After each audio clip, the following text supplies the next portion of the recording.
Olá, tudo bem? Estamos iniciando aqui um curso pequeno sobre precedentes no processo civil brasileiro.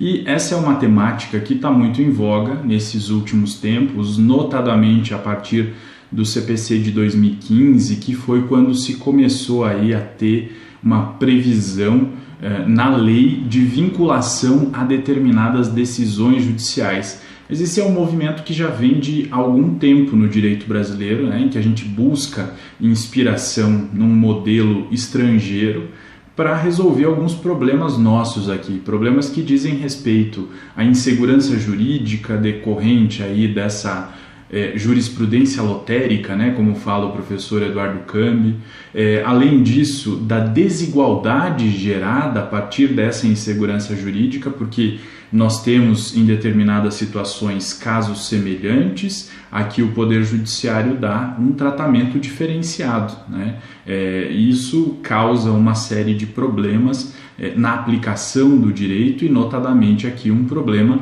na aplicação do direito fundamental à igualdade. E aqui nesse caso a gente transporta para o processo uma discussão a respeito da igualdade, mas não da igualdade entre as partes. Agora nós falamos também da igualdade perante as decisões judiciais. E nessa discussão toda, vem aí a ideia de precedentes no direito brasileiro, que é um tema que vai muito além do processo civil, é um tema, na verdade, de teoria do direito, porque ele trata da normatividade dos precedentes. Aí os precedentes como norma é uma discussão que a gente tem que travar à luz da teoria do direito.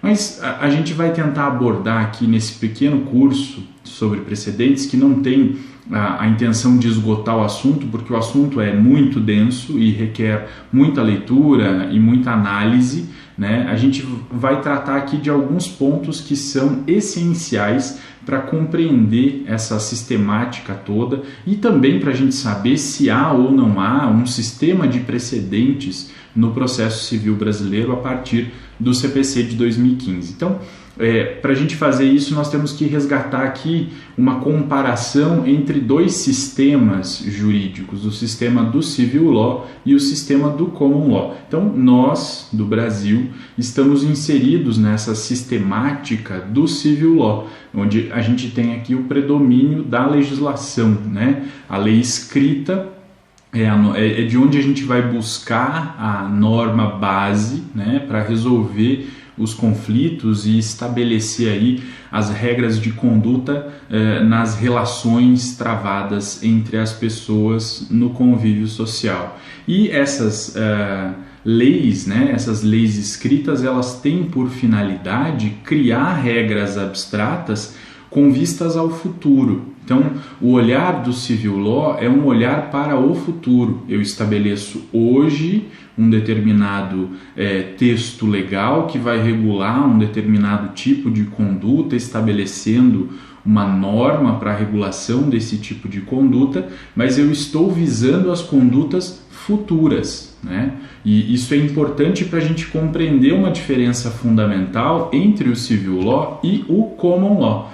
No Common Law, a gente é acostumado a ouvir que há um predomínio das decisões judiciais, quer dizer, a base normativa é construída a partir de decisões judiciais, no que ele diferencia-se aqui do Civil Law, E além disso, uma outra forma de ver essa base normativa no Common Law é a resolução de litígios, Então, a partir de um fato ocorrido, de um conflito estabelecido, o Poder Judiciário vai encontrar uma solução para esse problema, E aí ele vai olhar para o passado e buscar nesse romance escrito ao longo da história desse país de Common Law, vai buscar nas decisões pretéritas uma inspiração, um paradigma, um precedente para resolver o conflito que está posto neste momento. Então, enquanto o Civil Law tem um olhar para o futuro, de estabelecer a regra para regular uma conduta futura, por meio da lei, o Common Law tem vistas para o passado, porque ele vai buscar resolver um conflito já estabelecido, quer dizer, o conflito já ocorreu, ele já existe, né? E para superar isso, para resolver esse conflito, o Poder Judiciário vai buscar inspiração em outras decisões judiciais, né, que precederam aquele conflito, para buscar lá um paradigma, uma norma que possa ser universalizável, quer dizer, que ela tenha funcionado no caso antigo, no caso passado, e possa resolver também o caso presente, né? Então, tudo isso nos faz verificar essas diferenças fundamentais entre um sistema de common law e um sistema de civil law. Mas isso não quer dizer que esses sistemas não conversem,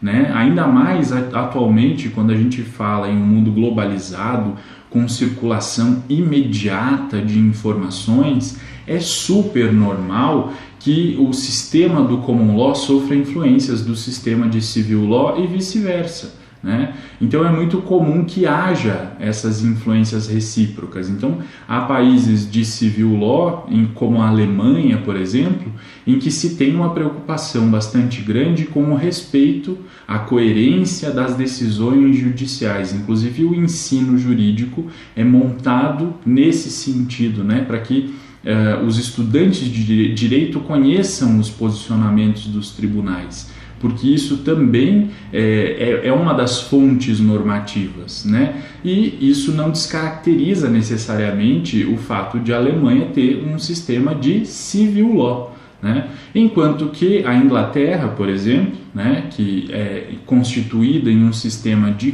common law, vê um crescimento nos últimos tempos aí de legislação escrita, o que acontece também nos Estados Unidos, né, que também é um país de common law. E isso não descaracteriza o sistema continua sendo de common law, né, muito embora haja uma preocupação maior em respeitar ou em produzir leis escritas. Tudo isso porque esses sistemas buscam um aperfeiçoamento contínuo justamente para cobrir determinadas lacunas que vão se percebendo. Então há uma preocupação muito grande em todos os sistemas jurídicos com a segurança jurídica, né?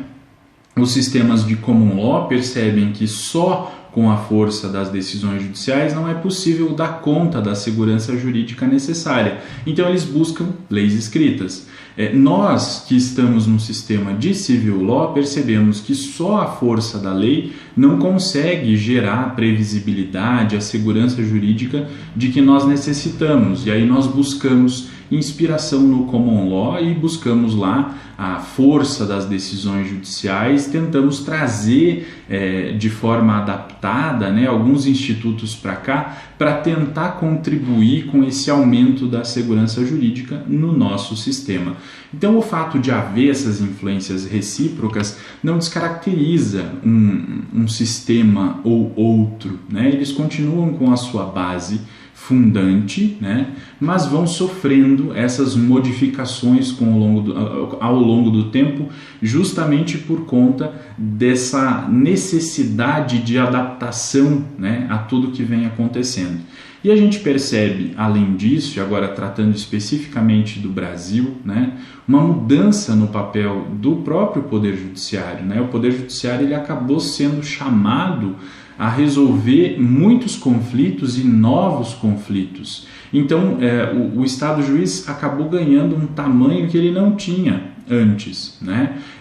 E o próprio constitucionalismo contribuiu com isso, né? Essa ideia da Constituição de estar no centro do sistema e irradiar normas fundamentais para todos os outros sistemas, ela impõe uma atuação de jurisdição constitucional e não só uma atuação da Corte Constitucional, que no nosso caso é um papel exercido aí pelo STF, mas por todos os magistrados, né? Porque no Brasil, inclusive, qualquer juiz pode fazer controle de constitucionalidade de lei. Quer dizer, o Poder Judiciário acabou ganhando um tamanho maior justamente pela ampliação dos conflitos na sociedade e dessa mudança toda de visão que se tem do Poder Judiciário a partir do constitucionalismo. E isso gera uma série de inseguranças jurídicas que precisam ser resolvidas. E aí a gente vai buscar inspiração em modelos estrangeiros para tentar resolver,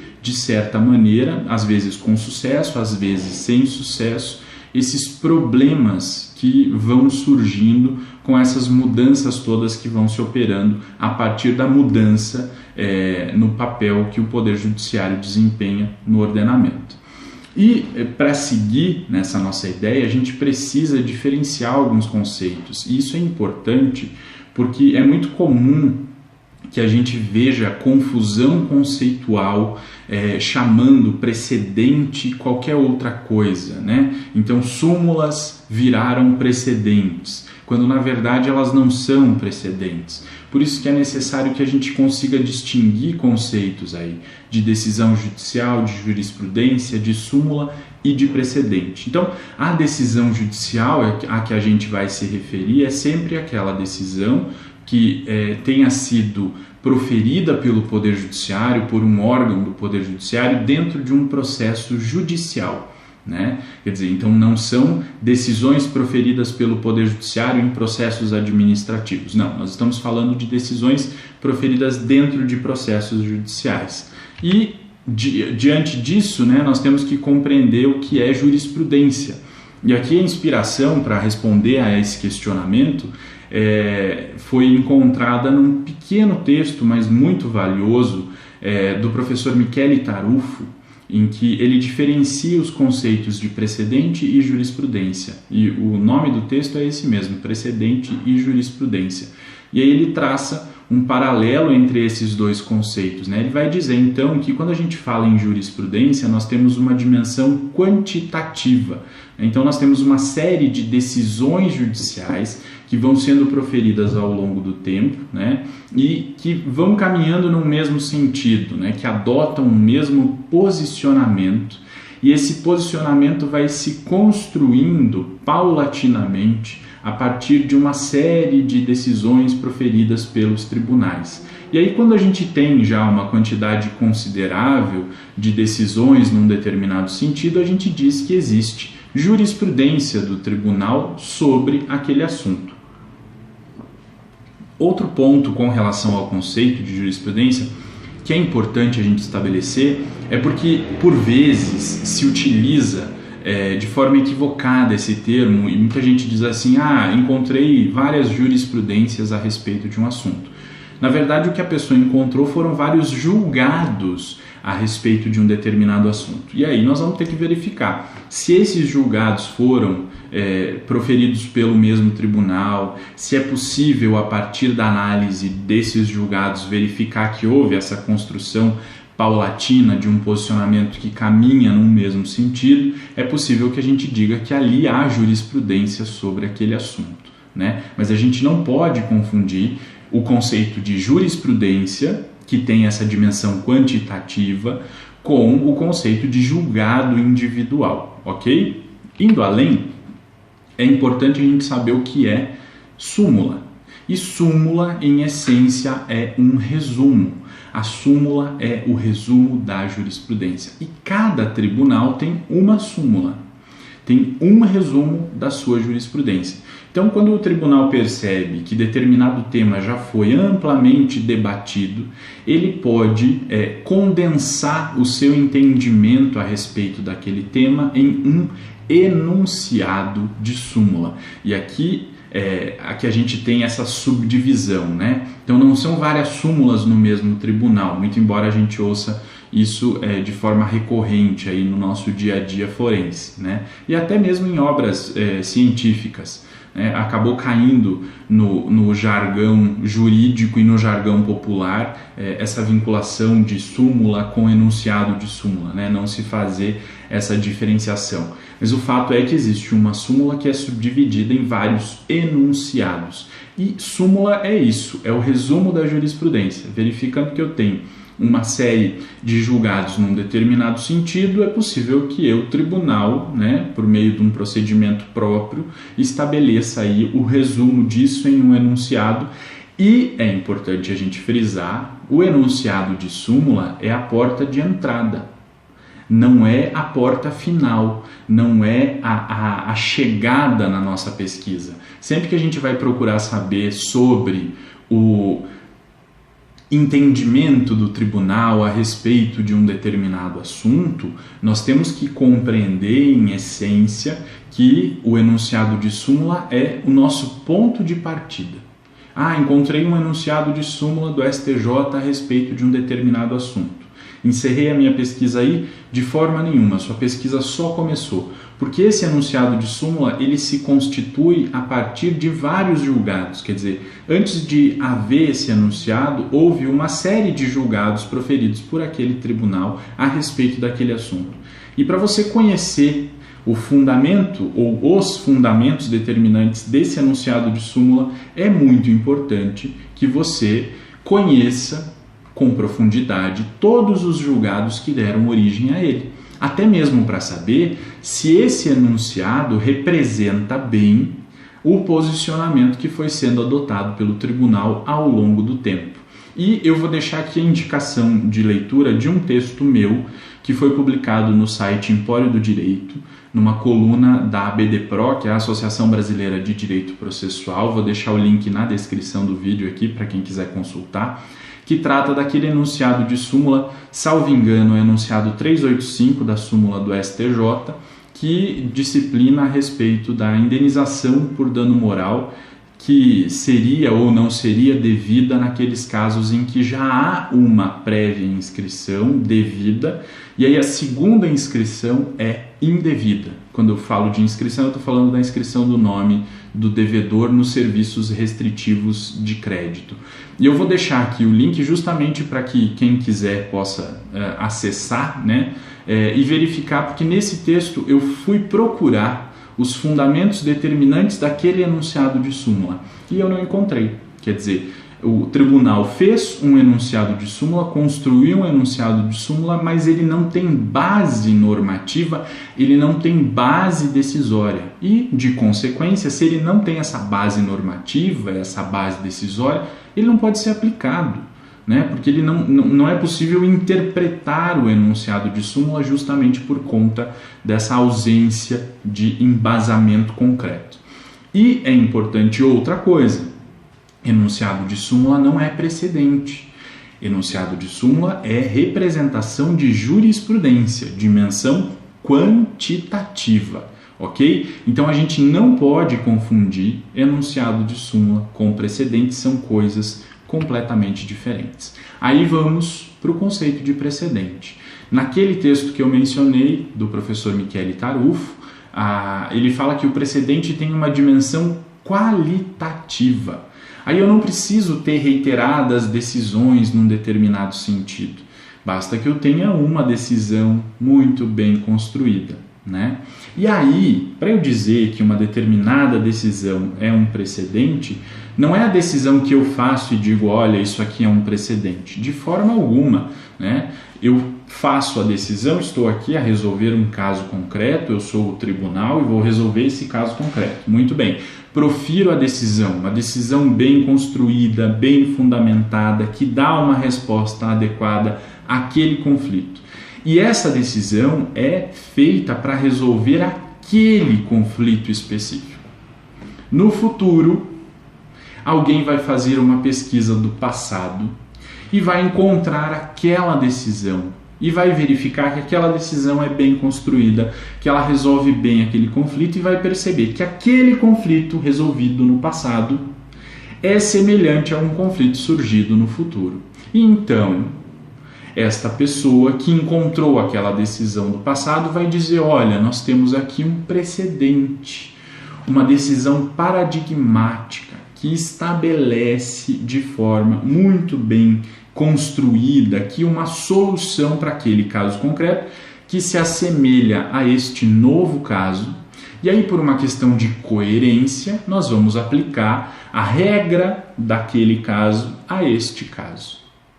E isso se faz por meio de pesquisa, de estudo, né? Muito diferente do que a gente tem visto no Brasil a partir desse sistema de provimentos vinculantes estabelecido pelo CPC de 2015, em que o tribunal, vamos pegar lá o exemplo de um recurso especial repetitivo. Aí diz o artigo 927 do CPC que as decisões proferidas em recursos especiais repetitivos são vinculantes para casos passados e para casos futuros que se assemelhem àquele que foi resolvido. Eu posso chamar isso de precedente? Não necessariamente. Quer dizer, haveria ali um precedente se eu tivesse uma decisão muito bem construída, e nem sempre elas são, muito embora a gente espere, né, que elas sejam, nem sempre elas são bem construídas, nem sempre elas resolvem bem o caso concreto, né? E eu não posso necessariamente chamar isso de precedente, né? Porque o precedente tem essa dimensão qualitativa. E geralmente o que os tribunais no Brasil acabam por fazer é, para evitar futuras demandas, eles estabelecem uma tese que vai se aplicar a todos os casos, né? E estabelecem essa tese não olhando para o passado para resolver necessariamente aquele caso concreto que está lá e que deu origem àquele recurso repetitivo.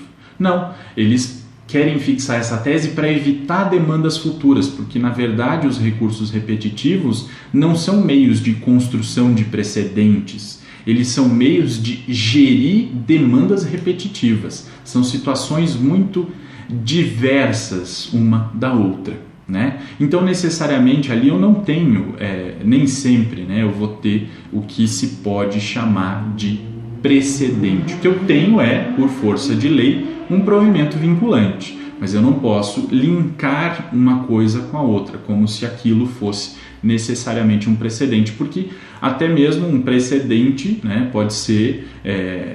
pode partir aí de um tribunal de justiça ou mesmo de uma decisão proferida aí na primeira instância. Quando essa decisão é muito bem construída, é possível chamá-la de precedente, ok? E esse precedente, ele é composto, essa decisão de onde nós vamos tirar o precedente, ela é composta por fundamentos determinantes, né, que se chama no common law de ratio decidendi, e também de outros fundamentos que são ditos de passagem, que a gente chama de obiter dictum, e que a gente vai tratar melhor sobre isso no próximo vídeo a esse respeito.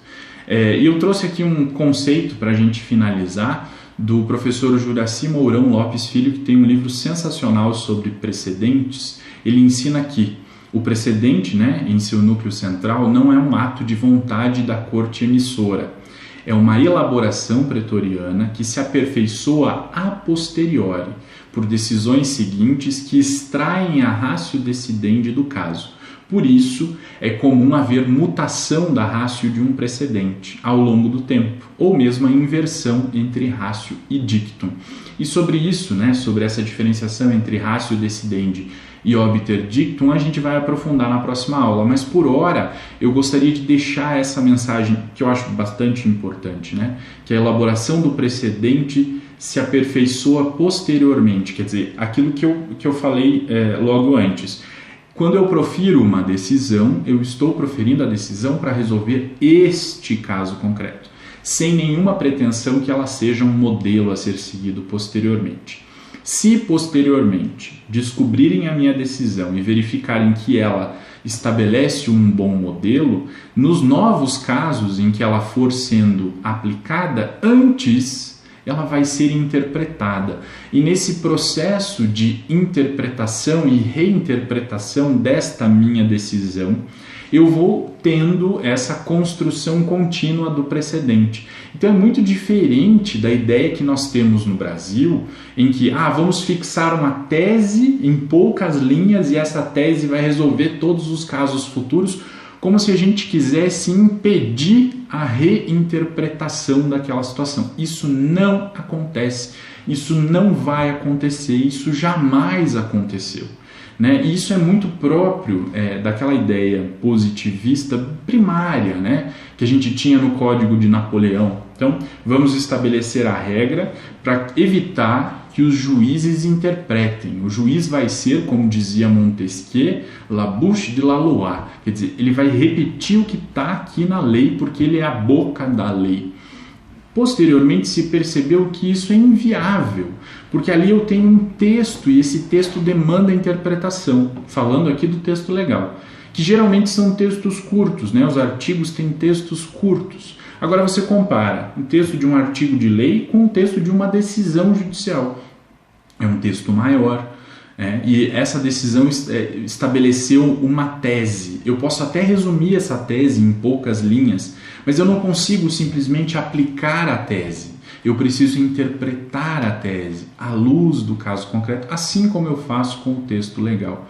Então, a gente tem que abandonar de uma vez por todas essa ideia de que sistema de precedentes vai resolver todos os nossos problemas, porque talvez o nosso problema seja anterior, o nosso problema seja de interpretação de textos, seja esse texto legal, seja esse texto judicial, seja o texto doutrinário. O nosso problema é de interpretação. Por vezes nós desconhecemos os limites interpretativos, nós fazemos interpretação conforme a vontade.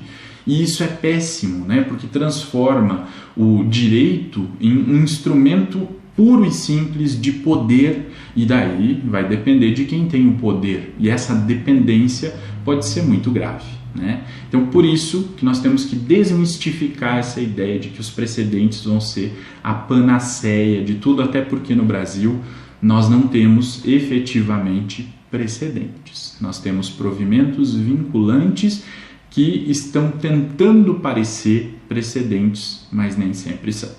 Com isso, a gente encerra essa primeira análise a respeito do tema e voltamos a tratar sobre isso na próxima aula.